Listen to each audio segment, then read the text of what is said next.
아침에 나로 주의 인자한 말씀을 듣게 하소서. 성도 여러분 안녕하세요. 금요일입니다.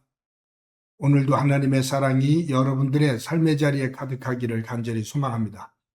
말씀 한 국봅니다. 고린도전서 10장 1절부터 13절까지의 말씀을 봉독해 드립니다. 형제들아, 나는 너희가 알지 못하기를 원하지 아니하노니 우리 조상들이 다 구름 아래에 있고 바다 가운데로 지나며 모세에게 속하여 다 구름과 바다에서 세례를 받고 다 같은 신령한 음식을 먹으며 다 같은 신령한 음료를 마셨으니 이는 그들을 따르는 신령한 반석으로부터 마셨음에 그 반석은 곧 그리스도시라. 그러나 그들의 다수를 하나님이 기뻐하지 아니하셨으므로 그들이 광야에서 멸망받았느니라.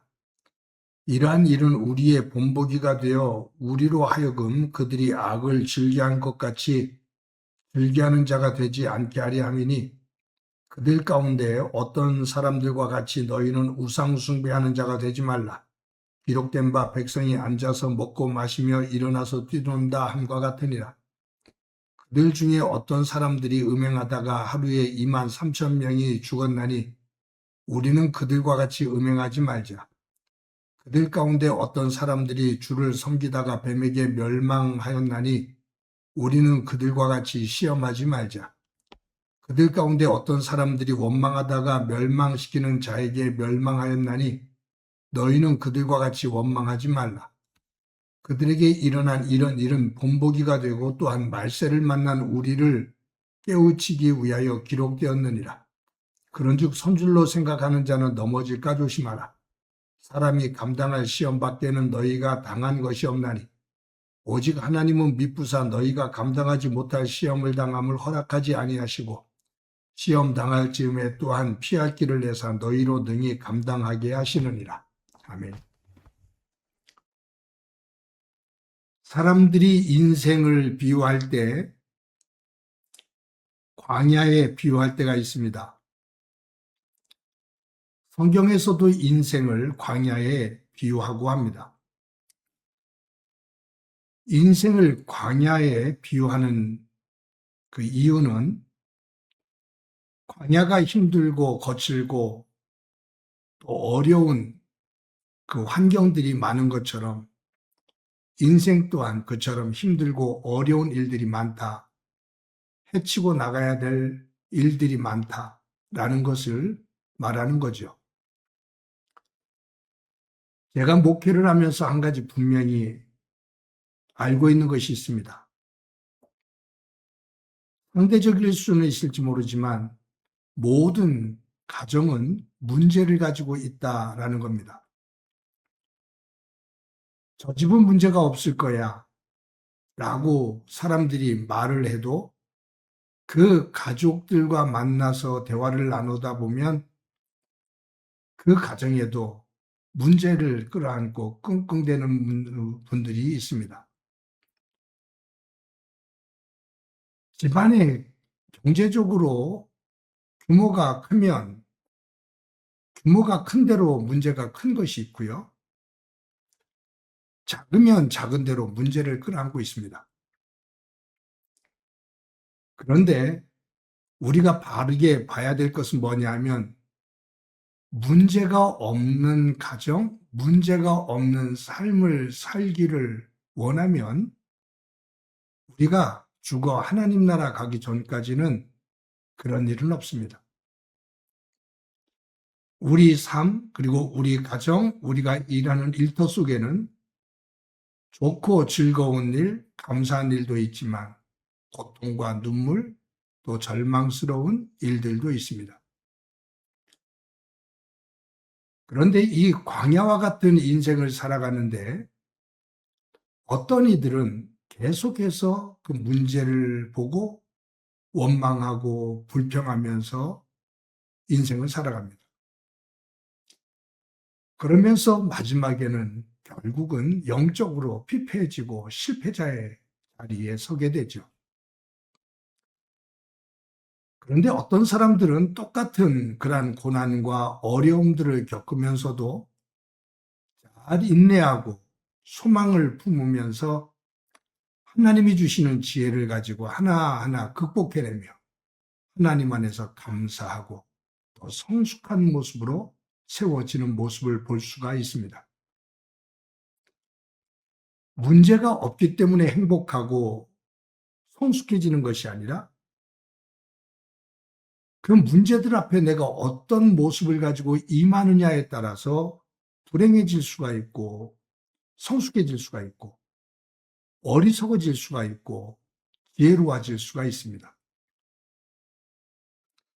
오늘 본문에서 바울은 이스라엘 백성들이 광야에 나와, 그러니까 애굽에서 430년 동안 종노릇을 하다 하나님의 은혜 가운데 모세를 지도자로 삼아 광야로 나와 광야 40년을 지나거든요. 하나님께서 이스라엘 백성들에게 구름 기둥과 불 기둥으로 인도해 주셨고 홍해를 건너게 하셨고 목마를 때 반석에서 물이 나게 하셨고 먹을 것이 없다고 할 때 만나를 주셨고 고기를 먹고 싶다고 할 때 메추라기를 주셨고 하나님은 광야 40년 동안 이스라엘 백성들이 옷이나 신발이 헤어지거나 떨어지는 일이 없도록 보호하시고 지켜주셨습니다. 그런데 그 광야 생활 속에서 많은 사람들이 원망하고 불평을 하다가 광야에서 다 죽었습니다.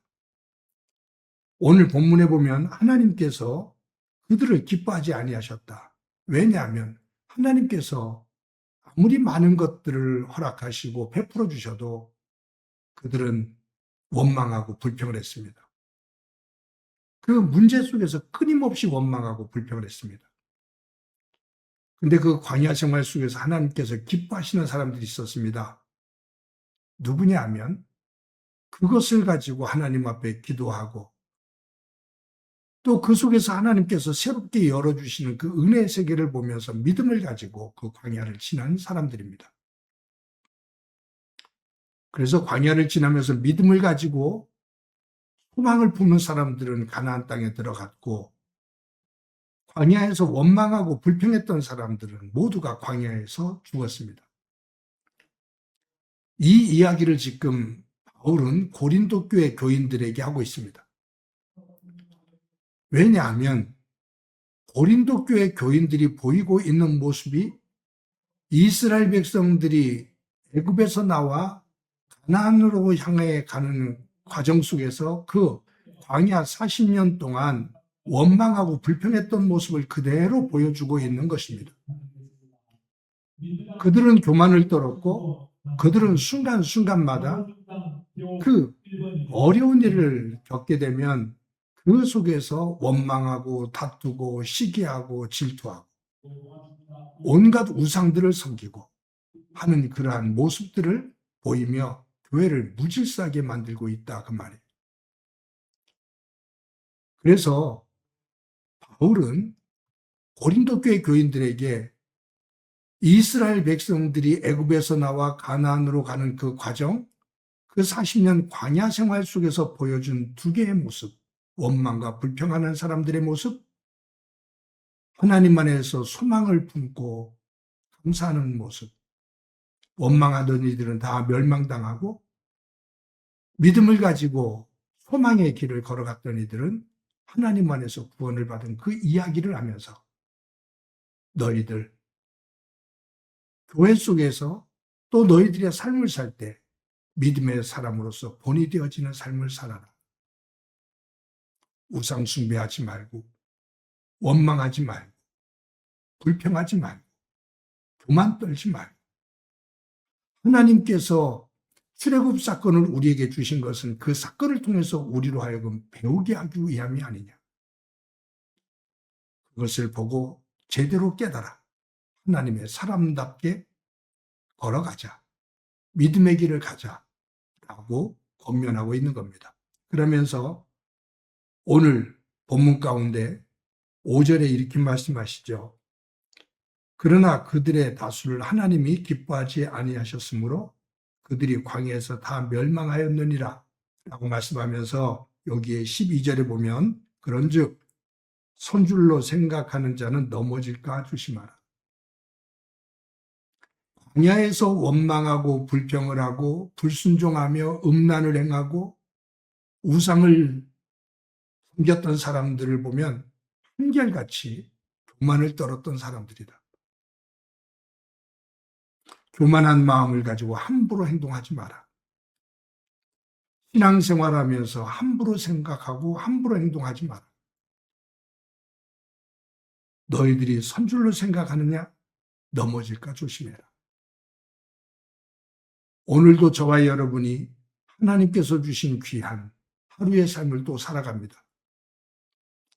우리의 영의 눈이 열려 우리의 하나부터 10가지가 또 우리의 생의 시작부터 마지막 순간까지가 내가 숨을 쉬는 것조차도 내가 먹고 배설하는 것조차도 내가 함께 더불어 살아가는 사람들과의 관계도 하나님께서 주신 은혜라는 것을 깨닫고 겸손하게 하나님 앞에 서서 하나님의 영광이 되어지는 복된 삶이 되어지기를 간절히 소망합니다.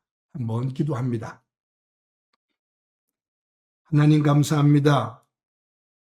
오늘도 하루를 살아갈 때 이스라엘 백성들이 광야 40년을 지나며 원망하고 불평하다